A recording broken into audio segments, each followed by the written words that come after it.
నమస్తే అండి. నేను మీ నరేష్ విజయకృష్ణ, ఫిల్మ్ యాక్టర్ మాట్లాడుతున్నానండి. నేను 2 రోజులు చూస్తున్నాను. ఈ ఇడుపుల కాగితం అనే సినిమా కాంట్రవర్సీ దాన్ని ఒక నేషనల్ ఇష్యూ కింద చేస్తున్నారండి.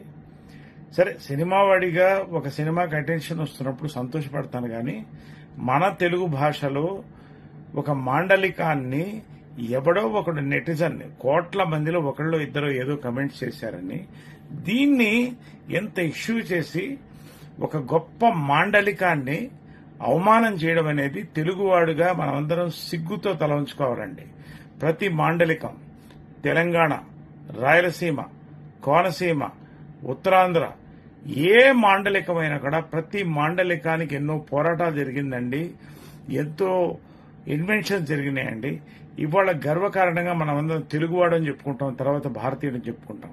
ఇవాళ కేవలం ఒక సినిమాని తీసుకొని మనం మాట్లాడడం అనేది చాలా బ్యాడ్ అండి. అది మనం కరుపు సినిమా చూడలేదా? కరుపు అర్థం చాలా మందికి తెలుసా? మరి ఎందుకు ఇవాళ ఎంత పెద్ద హిట్ చేసాం మనం తెలుగు వాళ్ళం? మరి అదేవిధంగా కాంతారా రిలీజ్ అయింది, దాన్ని ఎందుకు అంత పెద్ద హిట్ చేశాం? సినిమానేనండి. Cinema is for entertainment. దయచేసి సినిమాని భాషని కలపొద్దండి. దీన్ని బాధ్యత తీసుకోవాల్సింది మీడియా, ప్రభుత్వం కంటే ముందు తెలుగు భాషా సంఘం అండి. ఎక్కడున్నా తెలుగు భాషా సంఘం ఒకటేనండి. సభ్యులు వివిధ ప్రాంతాల్లో ఉన్నారు. అందరూ కూడా దీని బాధ్యత తీసుకుని దీన్ని వెంటనే దీని మీద అందరూ మాట్లాడుకుని ఈ కాంట్రవర్సీని ఇక్కడితో క్లోజ్ చేసి మన తెలుగు భాషను మనం కాపాడుకుందామండి.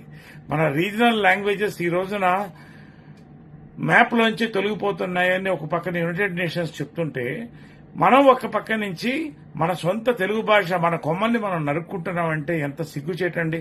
దీని మీద నేను ట్విట్టర్లో కూడా పెట్టానండి. I appeal to the media, Telugu Bhasha Sangham, government and the netizens, kindly close this matter. Naresh మీ తెలుగువాడు, మీ తెలుగు సినిమావాడు, మాజీ మూవీ ఆర్టిస్ట్ అసోసియేషన్ అధ్యక్షుడు. Thank you very much. Love you all.